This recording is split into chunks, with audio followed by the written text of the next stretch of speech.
Menjelang Lebaran, penjualan kue kering di kawasan Pasar Cindi Palembang mulai ramai dikunjungi pembeli. Meski Hari Raya Idul Fitri masih 2 pekan lagi, banyak warga memilih berbelanja lebih awal. Salah satu pedagang kue kering mengungkapkan bahwa peningkatan penjualan sudah terasa sejak beberapa hari terakhir. Berbagai jenis kue kering seperti nastar, skipi kacang, dan lidah kucing masih menjadi primadona dan paling banyak diburu warga.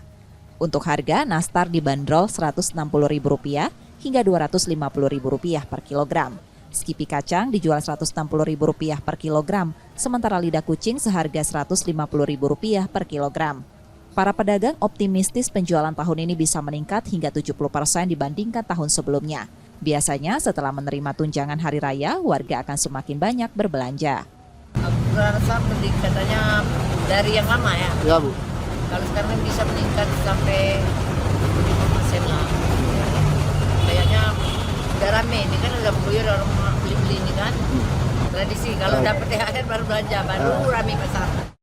Menurut warga, kue kering sudah jadi bagian wajib saat Lebaran. Rasanya akan kurang lengkap jika tidak ada. Tergantung kebutuhan.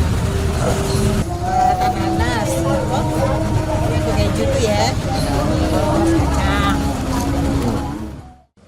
Selain untuk konsumsi pribadi, kue kering juga banyak diminati sebagai parsel.